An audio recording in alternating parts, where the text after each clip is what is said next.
My name is Danielle Harlow. I'm 36 years old, and I serve as a linguistics intelligence officer at Fort Gordon. For most of my career, I've lived in the shadows intentionally, quietly, and with purpose. I never wore ribbons on my uniform, never asked to sit in the front row. I didn't need to, because I was there when it mattered most. The auditorium was packed. You could smell the starch in every uniform. The shine on every shoe reflected the fluorescent lights above.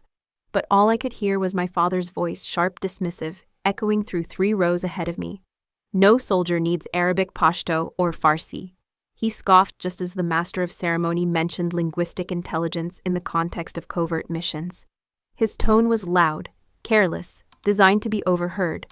My brother chuckled and leaned sideways to whisper into his shoulder. Middle Eastern dialects are pointless. That's civilian stuff. Real soldiers don't sit behind translators. Their words didn't sting. Not anymore. I'd heard versions of them at every family gathering. What hurt was the smugness, the certainty that they were right, that their world had no room for my kind of war. I stood behind them. No nameplate, no special uniform, just 3 rows back in standard issue black and olive. I was meant to be invisible, but I heard everything. I always did. The MC cleared his throat, shifting from the general commendations into the confidential files. His voice lowered in tone, but rose in gravity. There are operations we cannot name, missions that never made headlines, but they succeeded because someone spoke, and someone else listened. Silence swept through the hall. The master sergeant whispered into the Admiral's ear. Then in a tone that cut like steel, the Admiral stepped forward. "We need Aquila 7 in the room," he said plainly. Chairs creaked, heads turned. I stepped forward. No ribbons, no medal, no introduction. Just me and the sound of every boot rising to attention. People stood, not because they knew me, but because someone in power did. My father rose last, slower than everyone else. I didn't need to look to know his mouth was slightly open, caught mid-breath. I didn't need to see him freeze in place to know he did. The Admiral didn't nod. He didn't smile. He simply said, "You spoke when we needed silence broken. And every time you did, a unit came home." I stood still. My code name was all that was offered. Aquila 7. That was enough. Because it meant I was the reason some families weren't burying their sons. It meant my whispers across encrypted lines had meant more than screams on battlefields. And for the first time in front of a crowd, I didn't need to hide, but I said nothing. My father shifted his weight. My brother blinked. And I listened again, this time to the sound of their certainty unraveling. When I was 7, I thought foreign languages lived inside objects. Not books, not classrooms, just objects. The shampoo bottle with Persian script in the back of our bathroom cabinet. The dented metal box of jasmine tea from a neighbor's garage sale with letters I later learned were Urdu. The warning sticker on Dad's rusted toolbox, which said something in what I would come to recognize as Hebrew. Nobody taught me. Nobody asked me to learn. Mom had lost her voice literally. A rare illness had slowly erased her speech, and now she only communicated through short notes scribbled on index cards or quiet gestures. She smiled with her eyes, but her silence filled the house. Dad filled the rest with noise. Not conversation, just shouting, commands, barked orders about chores, curfews, or the state of the kitchen sink. He didn't speak to me. He spoke at me. That made words precious, sacred, something I collected, hoarded like a secret. My first love was Farsi. I didn't know the name back then. All I knew was that a certain brand of laundry detergent had instructions printed in what looked like elegant swirls and loops beneath the English. I sat for hours trying to match the script to the motions Mom used while doing laundry. Over time, the loops began to mean something. Then came Arabic through the voice of a battered radio. Dad brought it home from a military surplus auction. It had dust in every crevice, and only played one station crackling through static. Sometimes I'd hear prayers, sometimes songs. Sometimes just men speaking calmly but firmly, like they were narrating something important. I didn't understand it at first, but the rhythm pulled me in. I started mimicking the sounds out loud, shaping them with my mouth, until they felt familiar.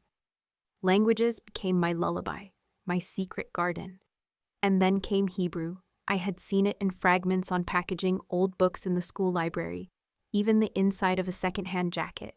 But it wasn't until I spoke it aloud at the dinner table that it became something else. I still remember that night, a Friday.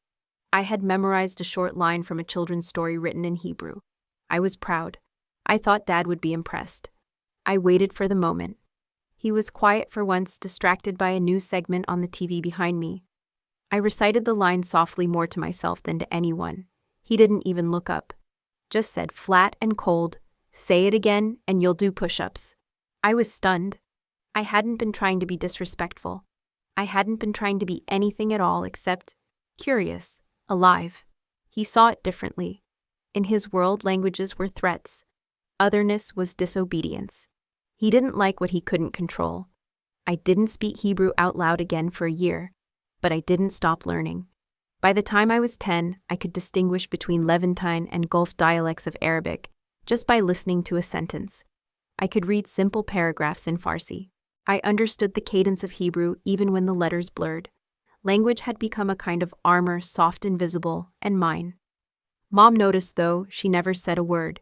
She would slip me foreign newspapers from the recycling bin or leave out international recipe books she found at the thrift store.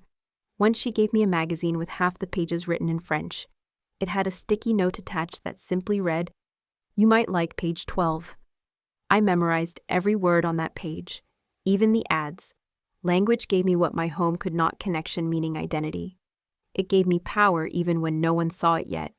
It was the language no one heard, but I was listening, always. And one day, the world would too. My name is Danielle Harlow, and I remember the day I walked into the Pashto language exam at West Point like it happened this morning. Not because it was difficult, but because of the way people looked at me like I'd wandered into the wrong building. I had tested out of beginner and intermediate levels in record time. My professors, though skeptical at first, couldn't deny the results. When Colonel Dyer, who oversaw the linguistic evaluation program, read the first few questions aloud, I answered before he could finish. "You studied under someone from Kandahar?" he asked, brows furrowing. "No, sir," I replied. "I studied with a shortwave radio and a map." I could tell he didn't know whether to laugh or be impressed.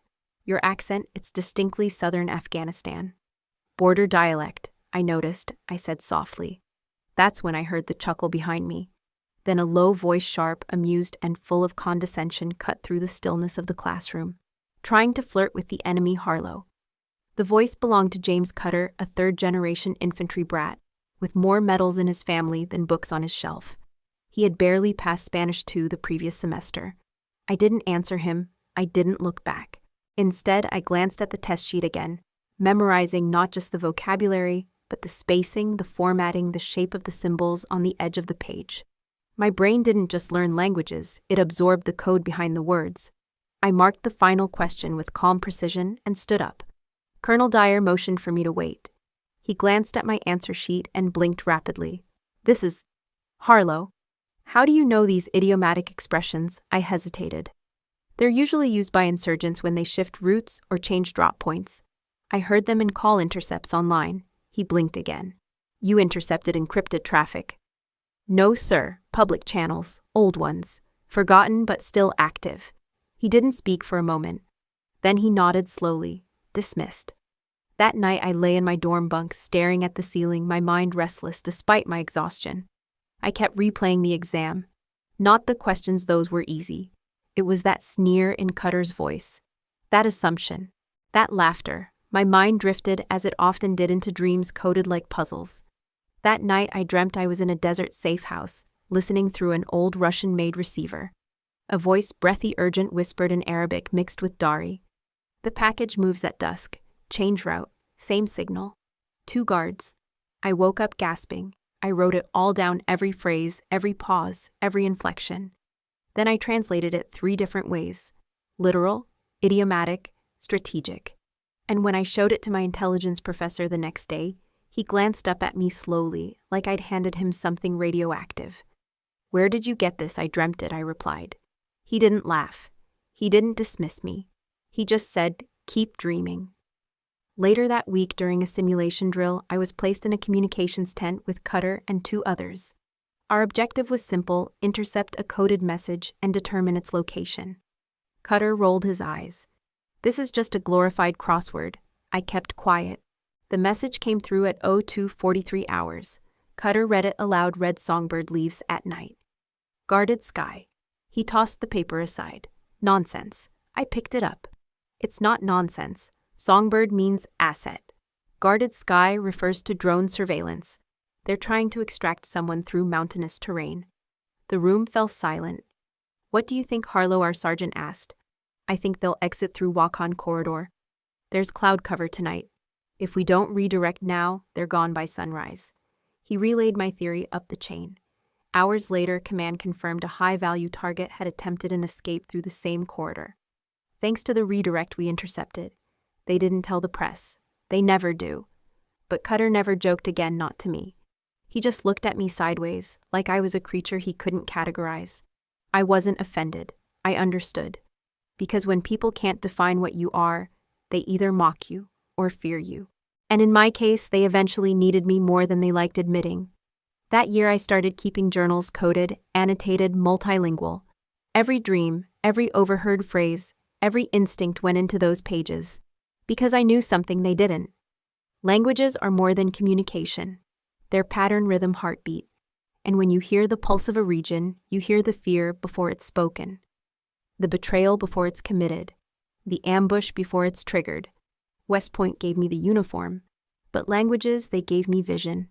And I would learn to use that vision to save lives without ever needing to fire a weapon or raise my voice. Only my code name. And eventually, that would be enough to stop wars before they started. Even if my father never heard a word of it. When I received the full-ride ROTC scholarship, I thought for one fleeting second that maybe, just maybe, he'd say something kind. Something resembling pride. It had taken me months to design that linguistic mapping system. I'd spent my winter break collecting field samples of speech patterns from online broadcasts, local calls intercepted through public archives, and listening to every podcast I could find in Dari Farsi Pashto. I had color-coded pitch variations, tone shifts, and borrowed lexical items to detect fake accents, an indicator often overlooked in counterintelligence. The judges had called it a pioneering approach to enemy impersonation detection.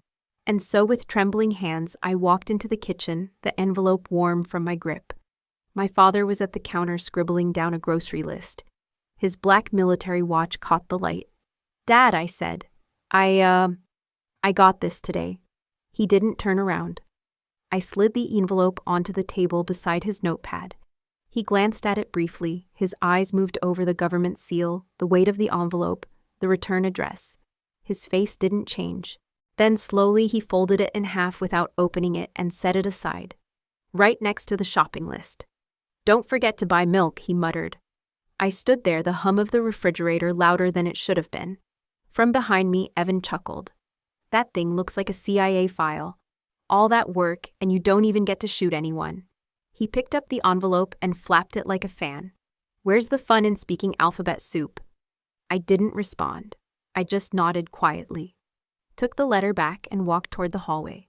My room was still filled with books stacked like bricks around my mattress. Some in Arabic, others in Urdu, a few in old-school Russian. It had become my own little bunker of silence. At dinner that evening, no one mentioned the scholarship. My father asked Evan about his pull-up stats. Evan boasted about his latest target practice scores. Mom remained silent as usual. As I cleared the dishes, I thought, maybe I'll never be enough here. Not unless I break something, or shoot something, or shout louder than I speak. But I didn't want that kind of recognition. I wanted them to notice how many lives could be saved, not taken, because someone understood a whispered phrase in the right dialect at the right time. The next day I overheard Dad talking to one of his old buddies on the phone. "She's going to be chasing phantom accents overseas," he scoffed. No spine for the field, but plenty of time for crossword puzzles in Urdu. It was always like that. Echoes in our house weren't from the structure, they were from the things left unsaid, the dismissals that hung in the air like fog. I knew he had a narrow view of service combat gunpowder bodies. Languages, emotions, empathy, soft. The weekend after I left the house earlier than usual, took the long route to the library downtown and asked for access to their historical linguistic archive. The librarian, a retired Afghan woman named Zara, noticed my accent as I read aloud a fragment of a 1973 Pashto poem. You're not from Kandahar, she smiled. But you speak like someone who's been there. I didn't tell her that I had never left the state. That my only window to those lands was through old documentaries, cracked audio files, and talking to janitors and cooks at West Point, who were always shocked that a cadet wanted to hear their stories. I stayed at that library for 6 hours, reading, recording, retranslating. That night, I compiled a small booklet, my own code book on how to differentiate propaganda speech from sincere dialect. The goal helps soldiers identify enemy plants and villages using just the way they greet a child or bless a meal. I submitted it anonymously to an ROTC adjunct I admired. He emailed me 3 days later. Whoever you are, brilliant work. Let's talk. I didn't tell my family. By then I had learned that silence was less disappointing than indifference. A week later, that same adjunct asked me to join a closed trial program involving crypto-linguistic application in Middle Eastern operations. I signed on immediately. During the first session, a young recruit turned to me and whispered, "Why do you even care about this stuff?" I said nothing. Instead, I played a clip. A 7-second recording I'd pulled from a radio broadcast barely audible in thick Kosti Pashto. I've walked past the Red House twice. There are children inside. To an untrained ear, it was nonsense. To me, it was code. That message had preceded an ambush 6 years ago. But in this simulation, the system caught it. Because I translated it right. When the screen blinked green, the room fell silent. That, I said, is why I care.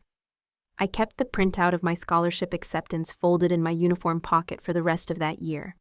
Not for pride, but as proof. Not for them, but for me. I didn't need a frame on the wall. I just needed one person to listen, and one day, maybe they would.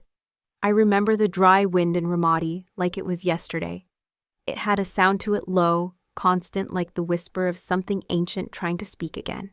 We were stationed near an old training post repurposed into a forward operating base, but barely more than sandbags and sweat. One evening just before sunset, our intel unit intercepted an audio recording. The file was rough, lots of static background market chatter and dialect I hadn't heard in years, but my ears caught the rhythm. It wasn't standard Arabic. It wasn't even the Pashto I had memorized at West Point. No, this was Yemeni Arabic, a pre-modern dialect with tribal cadence.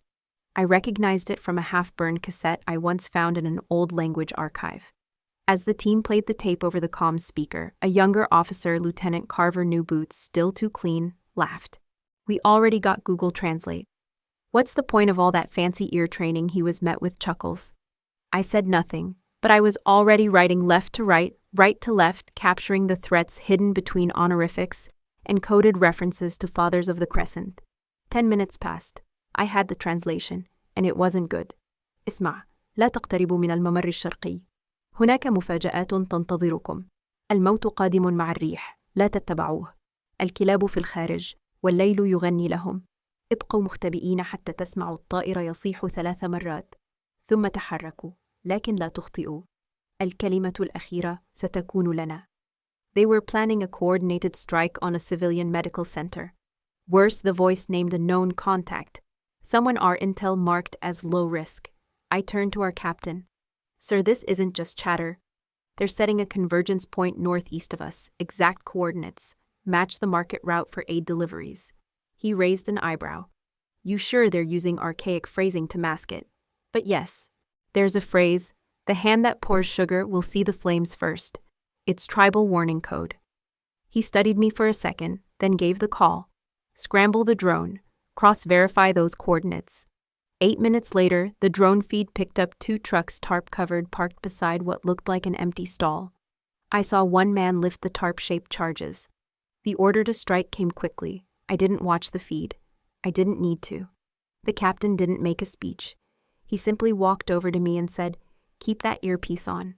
You're our early warning." That night there was no celebration, no medals, no names on the board. But I knew we'd saved lives.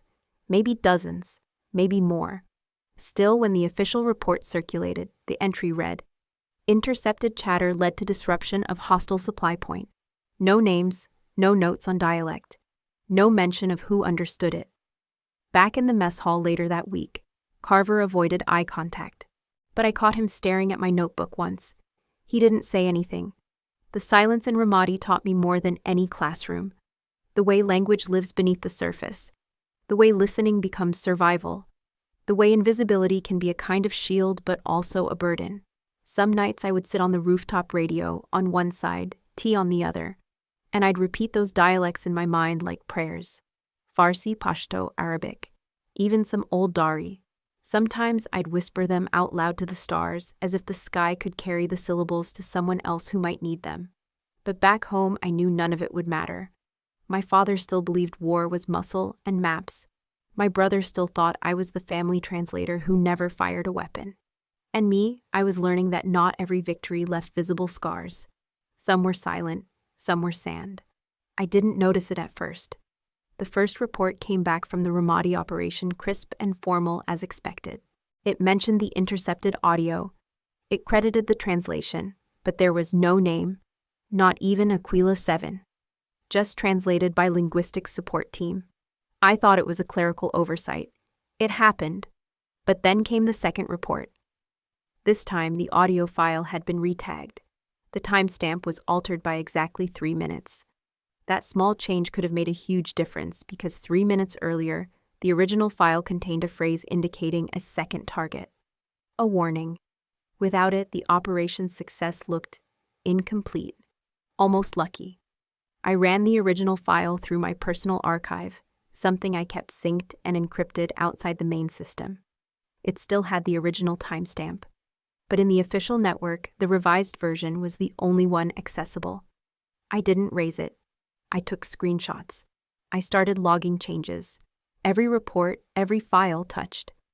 Then came the third sign. A mission was assigned in Al-Karma. It wasn't mine. I wasn't on the team. But the prep briefing circulated through the secure channel what we called gold ribbon, because of the color-coded threat levels. And in that file, I saw it.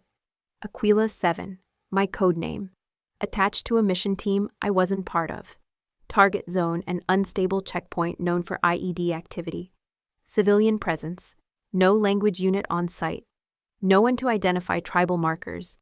No one who could tell a wedding procession from a smuggling route. I flagged it to my section chief. He brushed it off, probably a template error. We copy and paste code names sometimes, Danielle. It's procedural. I nodded. But something inside me didn't sit right. A week later, the Al-Karma op went south. A fire team walked into a misidentified civilian area. 2 injured, 1 evac. The after-action report blamed unreliable intel. No mention of linguistics. No mention of me. No one asked me why my code name was attached.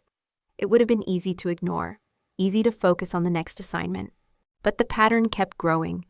I found 3 more instances where Aquila 7 was listed in briefing packets for operations I never attended. 2 involved disputed translations that led to compromised entry points. 1 had no linguist listed at all in the final report, just a redacted comment that read, "Asset unconfirmed." Asset, not officer, not interpreter, not human, just asset. Something was wrong. I stopped asking questions. I started documenting. Quietly, methodically. I archived file hashes, metadata, message logs. I noted which names disappeared from reports, mine and a few others. Usually women, usually support roles, usually invisible. I stayed late at comms. I pulled backup server logs. I rerouted copies of debrief files to a hidden archive built into my personal gear. I memorized the structure of every directory I touched. I became a ghost among ghosts. One night, while cross-checking reports from Kandahar, I saw it again, my code name tagged to a field op 2 continents away. I had never left Kuwait that week. But the op failed. And in its failure, I was the invisible scapegoat. The phantom name impossible to trace, convenient to blame. I didn't confront anyone. I couldn't. Because by then I had understood something deeper. Someone wanted Aquila 7 erased, not publicly disgraced, not demoted, just deleted. Like I had never been there. No recognition meant no responsibility. No record meant no accountability. They weren't just rewriting history. They were making sure I wouldn't survive it on paper or in memory. That's when I stopped sleeping. I started rotating bunk assignments. I shut off my GPS locator in the internal network. I kept a manual notebook with 3 layers of cipher. I stored names, faces, patterns. I drew lines between officers who shared initials on altered files. I tracked login times and mirrored user IDs. It wasn't paranoia, it was math. Statistical frequency, pattern deviation, operational anomalies. Someone was burying me byte by byte, mission by mission. And if I disappeared, no one would even know what part of the war I had lived through. But I knew, and I would make sure someone else did too one day. Even if I had to code my legacy into a language no one else knew how to read. It was just supposed to be a routine diagnostic. A log sweep. Nothing covert, nothing urgent. I was checking redundancy systems at the base's communication node in Mosul, double verifying data handoff after a network hiccup the night before. SOP. Every comm officer had to do it once per rotation. But deep in the server audit trail, I found a strange pattern. There was a ghost login, someone using internal access credentials, at an unusual hour 2:48 a.m. local. The user ID was masked, but the activity pinged a buried folder in the archive I had helped organize 6 months earlier, encrypted field transcripts, Western Border region, Farsi and Kurmanji streams. I paused. That folder wasn't part of any current briefings. No operational teams had requested decryption logs from it in over a month. I knew because I monitored all retrievals tagged with high-sensitivity dialects. Yet this login had accessed 3 specific files from that folder. Files I had translated personally, recordings from a roadside exchange near Tel Afar, where smugglers used coded idioms to describe IED placements. I reopened the file access trail. Someone had pulled the Farsi transcript, extracted 2 sections, then 20 minutes later accessed the Northern Iraq Situation Report draft for Sector D7. It was the timing that caught me. The sitrep had been finalized 2 days ago. So why reopen it? Why now? Out of habit, I clicked into the draft version stored in the temp folder and ran a quick comparison with the final signed document submitted by Field Command. Just a basic text diff. One paragraph stood out. The sitrep claimed local informants had confirmed safe passage through the El Barak corridor with no irregular activity reported in the past week. But that wasn't what the transcript said. My original translation clearly flagged a shift in smuggler activity, phrases like birds rerouting east before the rain, and gifts waiting where the ground is soft, standard idioms for hidden movement and explosive placement. The corridor wasn't safe. It was heating up. Someone had rewritten my report, and the altered version got pushed up the chain. The next day we lost Sergeant Molina. He died on patrol route El Barak.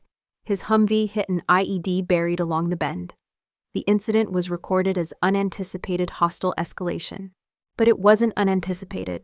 Not if anyone had actually read what I submitted. My hands shook as I pulled up the masked user's IP log. I triangulated the internal terminal used. The location code pinged the east wing of our base. The Intel Division workstations. 3 assigned officers used that node during off hours. One of them was Evan, my brother. I stared at the screen, frozen. It didn't make sense. Evan wasn't a linguist. He had clearance, sure, but not for Farsi or Kurmanji materials. He shouldn't even have been able to enter that folder unless he had help or a bypass key. Unless he had been using his access for shortcuts. He was part of the team compiling regional intel packages, responsible for condensing multi-source data into summaries for operational planning. I'd always wondered how quickly his briefs came together, how he always beat his deadlines, how he always had just enough information to shine without being questioned. Now I knew. He'd lifted my translations, skimmed enough to pad his reports. But this time, he hadn't understood the layered dialects, the idioms. He'd misinterpreted or ignored what I flagged. And someone paid for it. I wanted to storm across the base and scream in his face. Ask him how he could take work he didn't understand and turn it into lies. Ask if he knew what his efficiency had cost. But I didn't, because I already knew how he'd respond. He'd laugh, shrug, call it a gray area. Say, "It's not like you own the language, Danny." He'd quote Dad, something cold, something practical, collateral happens. So instead I made a copy. I pulled the original file, my unedited transcript, and attached the full audio log. I inserted it into a newly created report titled Discrepancy in Region D7 Translation for internal audit. I left out my name. I removed all metadata that could link it to me. I rerouted it to an internal quality control inbox, a compartmentalized third-party office that reviewed flagged inconsistencies across translation divisions. No one ever replied. No one needed to.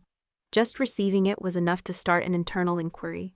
I didn't need a trial. I didn't want revenge. I just wanted the truth on the record. I sat there in that cold communications bay, staring at the flickering terminal light. I thought of Sergeant Molina's boots, his laugh, the crumpled coffee packets he left in every debrief room, and I whispered quietly like a prayer through teeth clenched with rage. They buried you with a lie, but someone should at least say your name. I logged off. Then I walked out into the desert air and didn't look back. My father laughed again. That low, familiar scoff from the third row, barely audible to most but ringing in my ears like a whip crack. It was the same sound he used when I'd pronounced something in Farsi at the dinner table. The same laugh that followed me from the sandbox to West Point. Evan leaned in behind him and whispered, just loud enough. She's probably here to collect ribbons for listening, not leading. Someone chuckled. Someone else cleared their throat. Polite discomfort rippled through the chairs like a quiet wind across polished uniforms. I stood in the aisle. The auditorium still smelled like polished wood and paper programs. The screen behind Admiral Grayson projected a slide, recognition of service, strategic intel division. My name wasn't on it. Not yet. Admiral Grayson stepped forward to the podium. He had the kind of voice that didn't need a microphone, but used one anyway to make sure no syllable was missed. His hands rested on the lectern, like he had all the time in the world. And then he said it. We need Aquila 7. The room froze. I walked forward. Not rushed. Not slow. Just steady measured like I had practiced every morning in my boots pacing the courtyard when no one was awake. As I reached the stage, I didn't glance at Evan, or at Dad, or at anyone really. I was listening. Like I always did. Admiral Grayson didn't look at me right away. He looked out at the crowd. He waited for silence to settle, not just into the room, but into the bones of every person seated. Then he began. In 2019, near Ramadi, an intercepted broadcast referenced the mouth between stones. No one understood it. No one except Aquila 7. He turned toward me now. Because of her work, her understanding of dialects, most of us will never even hear spoken aloud a convoy rerouted. No casualties. Mission successful. He clicked a button. A map appeared. In Al-Rila, she decrypted a phrase mistranslated 3 times by AI, where old winds hide teeth. She recognized it as a coded location for concealed drones. Because of her, a forward base held its ground. There were murmurs, a few heads turned. I stood straight. My dress uniform was perfectly pressed. My ribbons aligned my boots silent. I said nothing. In Syria, Admiral Grayson continued an embedded phrase in Yemeni Arabic, warned of an ambush disguised as a wedding procession. No one else flagged it. Aquila 7 did, and 37 lives were spared. He paused.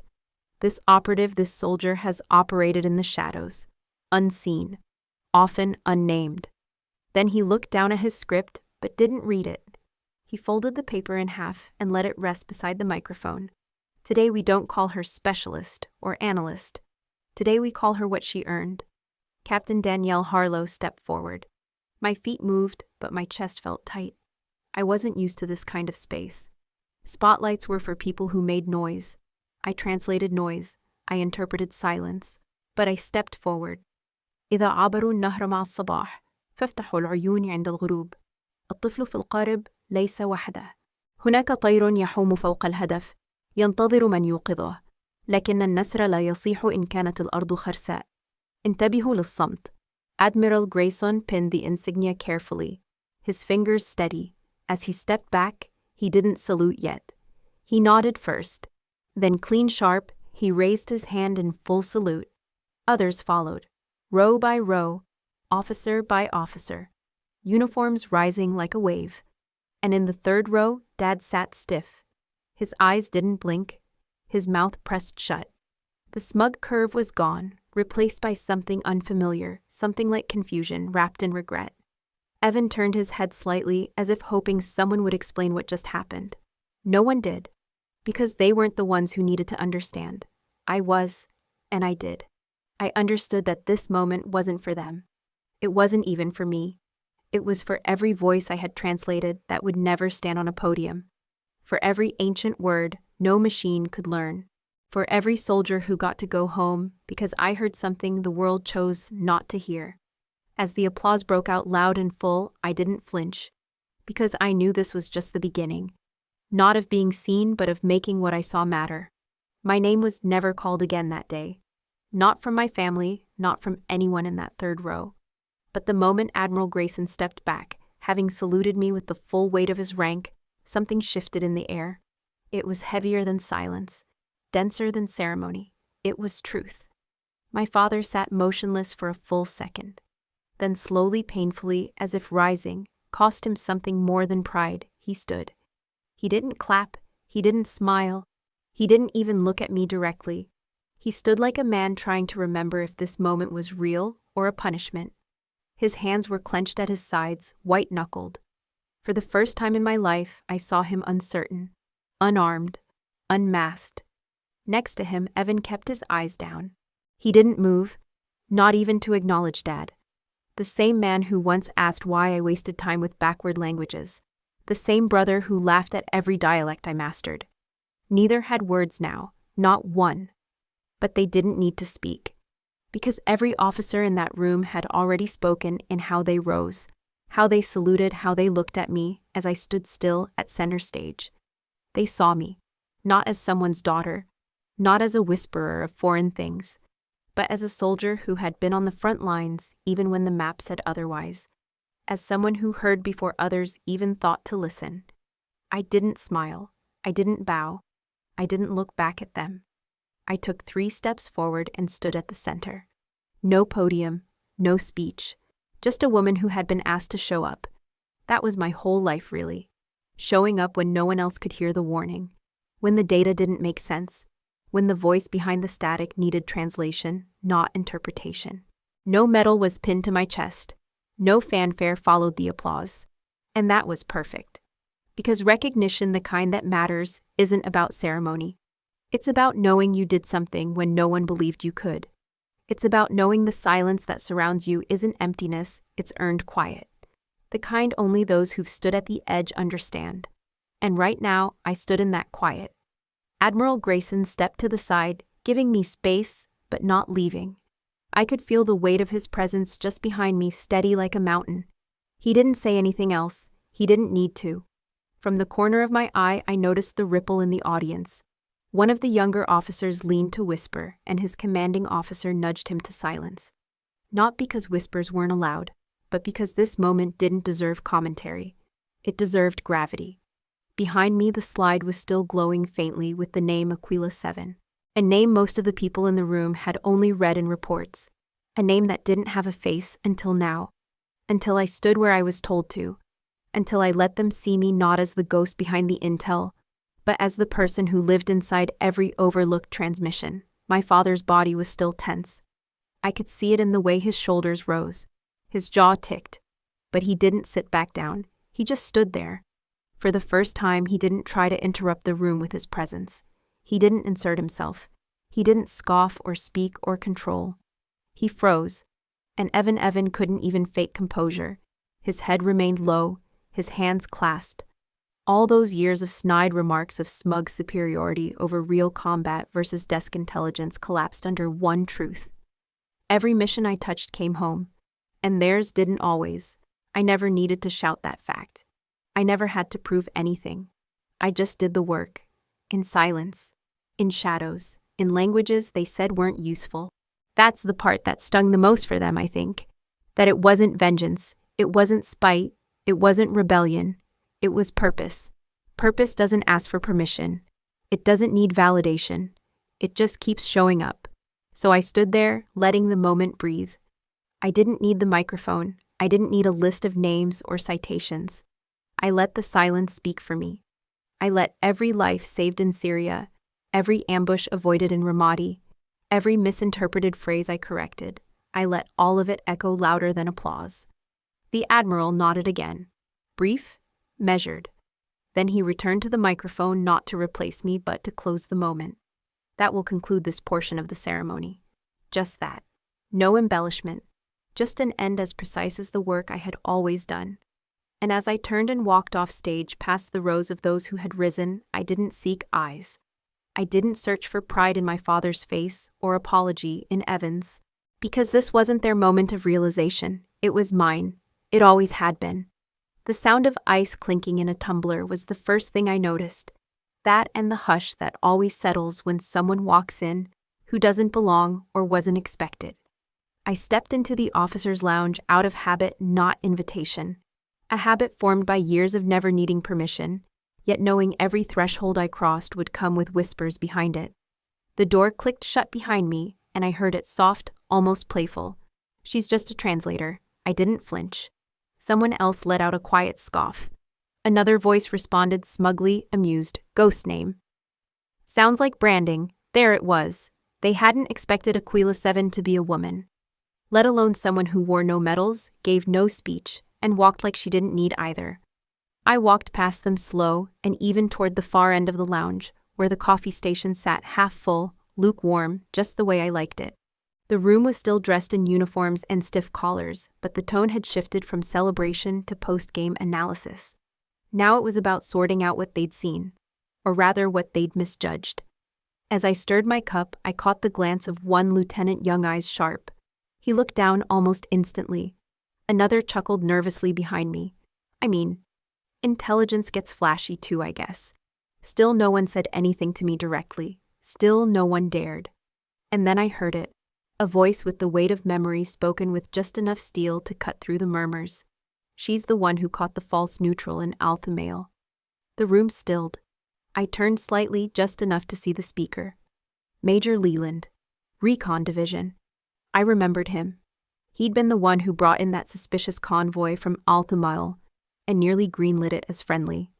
The dialect was tricky old Najdi with borrowed phrases from a long-dead tribal tongue. The kind that could make one phrase sound like clear passage instead of ready strike. I'd flagged it within 7 minutes. The raid team had pulled back just in time. Leland met my gaze now. He didn't nod, didn't smile, just stated the fact again, this time more slowly so no one could mistake it for praise. "She saved 12 lives that night." And with that, silence spread like fog. No more jokes, no more branding comments, no more whispers of just a translator. But no apologies either. That's the part most people never understand. Being proven right doesn't come with a standing ovation. It comes with room temperature coffee and a lounge full of men who now know better, but will never say it. And that's fine. Because I didn't walk in here for recognition. I walked in because it was the only room with decent caffeine and relative quiet. I took my cup and moved toward the window, letting their tension ripple behind me like radio static. Nobody followed. Nobody approached. But they all watched. Every one of them now knew. They might not say it out loud. They might still avoid putting me in the group photo. But they'd think twice the next time someone laughed at the language nerd. They'd remember that when it mattered, when decisions came down to life or death, to translation or detonation, it wasn't their instincts that saved the team. It was mine.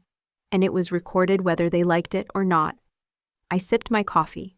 Bitter, strong, unapologetic. Just like truth. The envelope was plain. No return address, no seal. Just my name typed neatly across the front, no rank, no title, no code name. Danielle Harlow. I opened it in the quiet of my office, the overhead light flickering slightly above the desk I rarely used for anything personal. Inside was a thin stack of documents, bound with a single metal clasp. My brother's name was all over them. He had been stripped of clearance, revoked from all systems pending formal inquiry. The language was bureaucratic, emotionless. But beneath it I could feel the weight of consequences finally settling where they belonged. He'd tampered with classified translations, misattributed timestamps, copied and pasted summaries that didn't match the original field reports mine. Reports I'd quietly resubmitted months ago, unsigned, routed through a third-party internal channel I'd trusted exactly once. And now it had circled back. I turned the final page and found a small sticky note, square and yellowing, pressed to the bottom corner. It read, "He said something he shouldn't have. Thank you for not staying silent forever." No name, no initials, just that. I stared at it longer than I should have. Part of me wondered who wrote it. A colleague, someone from the translation unit, from internal oversight, or someone who'd been waiting just like I had for someone else to stop pretending not to see. I didn't reply. There was no return path anyway, just the file and its quiet verdict. I folded the documents slowly, carefully, like I was handling something fragile. In a way, I was. It wasn't the punishment that struck me, it was the fact that someone finally acknowledged it. Someone had said it, aloud. Even if not to me directly. The file didn't scream vindication. It didn't erase the years of being invisible in rooms I'd shaped with words no one knew I understood. But it did something else. It proved the silence wasn't permanent. That sometimes justice doesn't arrive with a podium and applause. It shows up in manila folders, in ink on paper, in the absence of access. And that was enough. I walked to the back of the room and opened the safe. It was old manual code, solid build, the kind they'd phased out for digital ones years ago. But I kept it because it reminded me of how things used to be locked away without passwords, just combinations, memory, and patience. Inside were 2 items, a worn leather-bound notebook, filled with transcriptions from my earliest assignments, and a small metal tag. My father's old nameplate, Captain Harlow, polished scratch still heavy with a kind of pride that never quite belonged to me. I slid the folder in next to it, Evan's silence officially broken, stored beside my father's silence, never once breached. It wasn't revenge. I wasn't built for revenge. I was built for accuracy. And now the record was right. I locked the safe and turned the dial. Outside the window, the base was quiet, the desert wind carrying dust like memories. Somewhere across the sand, a younger officer was probably just starting her rotation. Fresh, hopeful, unaware of the languages she'd need to survive that no one teaches in classrooms. I hoped she'd speak them anyway, even if no one asked, even if no one believed her the first time. I sat back in my chair and looked at the empty space above my desk, where others might have hung their medals. I never did. Not out of modesty, but because I'd learned early on that walls don't need reminders of what you've done. The truth has a way of echoing back when it's needed. It always does. The classroom was smaller than I remembered. Rows of seats staggered in half-moon formation faced the whiteboard that never quite erased clean. Fluorescent lights hummed softly above, and the air held that faint chemical trace of dry erase markers and anticipation. It was my first day back as an instructor, not a guest lecturer, not a substitute. Officially listed on the faculty roster under linguistic intelligence and operational semantics. Unofficially a whisper that moved faster than clearance levels allowed. On the board I wrote in bold letters, "What turns language into a weapon?" No one spoke for a moment. Some students shifted in their seats. A few looked at me, then back at the question, unsure if it was rhetorical. "It's not fluency," I said, turning back to face them. "It's pattern recognition." 3 ليال مرت ولم يضيء المصباح. من ينتظر الضوء لا يرى الخطى. الأمل ليس في النهار بل في من يوقظ الفجر. إن سكت الماء اصغي إلى الحصى. وإذا خانك الصوت فتحدث بالصمت. Silence. Then pens scribbled. I could tell which ones were listening with ears and which with posture, the way their heads tilted, their spines aligned. I had learned to read these things same as dialects. Postures were regional too. New York cadets sat with a kind of skeptical lean. West Coast ones leaned in like they were trying to hear between words. Words mislead, I said, but rhythm doesn't. I tapped the board lightly. In Ramadi, a single pause before a phrase told us a roadside exchange wasn't about cattle, it was a timed meetup. A few students glanced up. I added, "That moment when meaning hides behind familiarity is when language becomes a weapon." They wrote that down too. One cadet in the second row, sharp eyes, buzz-cut navy pin on the collar, raised his hand tentatively. "Is that why code switching is dangerous?" I nodded. Code switching confuses systems. But what matters more is who's listening and how. I could feel their curiosity deepening, not just as future officers, but as people starting to realize how much of warfare wasn't bullets, it was assumptions. One student in the back had been staring at me since the beginning. Not rudely, just measuring. When I paused between slides, he raised his hand. But his voice when it came was soft. "Ma'am," he asked, "are you really Aquila 7? The room went still. Even the clock seemed to hold its breath. I didn't answer right away. I let the silence sit between us, heavy, full, unthreatening. Then I smiled. Not a nod, not a confirmation. Just a simple closed-lip smile, the kind you give when you've already said everything worth saying. The students exchanged looks. Some smiled back. No one pushed further. That was the power of names unspoken but known. At the end of class, as the cadets filed out, a few lingered, too polite to ask more, too curious to walk away cleanly. One slid a note across the table before leaving. I used to think translators only listened. Now I realize they decide what others hear. I folded it, tucked it in my coat pocket, and erased the board. What turns language into a weapon? I thought about that again as the last trace of marker faded under my sleeve. The answer hadn't changed. It still wasn't fluency. It was choosing what not to translate. It was timing. It was the art of silence that carried a message louder than a scream. And perhaps that was why Aquila 7 didn't need to speak often. Because when she did, people listened. 3 months after the ceremony, a small envelope arrived at my desk. No return address, no stamps. Just my name in block letters, no rank, no title. Inside was a single photograph. It was old, grainy. The corners had curled from time and heat. But I knew the image instantly. 11-year-old me crouched beside a battered shortwave radio in the corner of my uncle's garage. A worn-out Arabic grammar book sat open beside me, its cover half torn.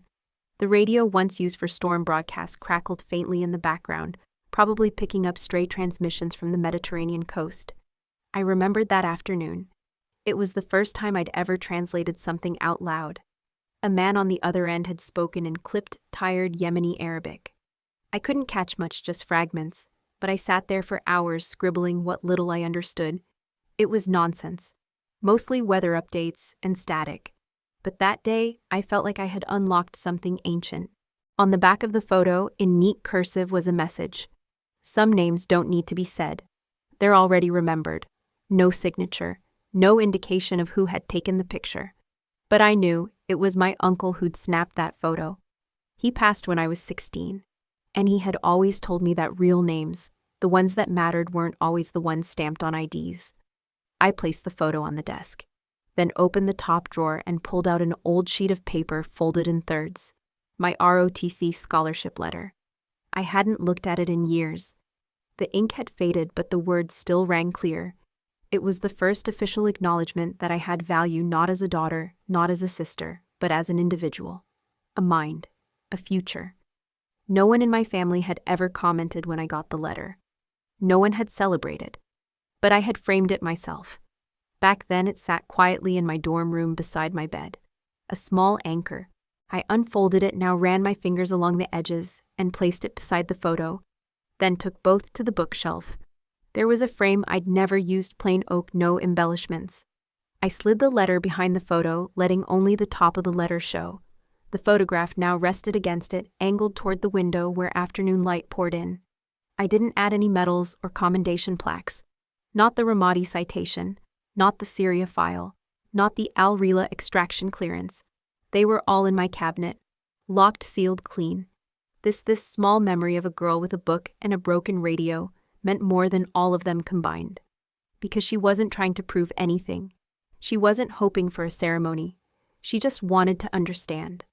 I turned off the office light and stood in silence for a long while. Not everything that matters is spoken aloud. Sometimes it's in what people choose to send you, or what they remember without prompting. That photograph was never meant to make headlines, but it found its way to me. Just like some truths do, not forced, just arrived. And that day I realized something: I never needed a medal. I just needed someone to finally listen. Before we say goodbye, we'd love to know, where are you watching from? Is it a quiet morning with a warm cup of coffee, or a late night where stories like this keep you company? Let us know in the comments. We read everyone with gratitude. And if this story touched your heart, please consider subscribing to the channel, not just to hear more stories like this, but to be part of a community that still believes in kindness, healing, and second chances. Thank you for spending your time with us today. Wherever you are, we hope you carry Danielle's story with you, and remember, sometimes the miracle doesn't knock on your door. It waits quietly until you're ready to open your heart. Take care, and we'll see you in the next story.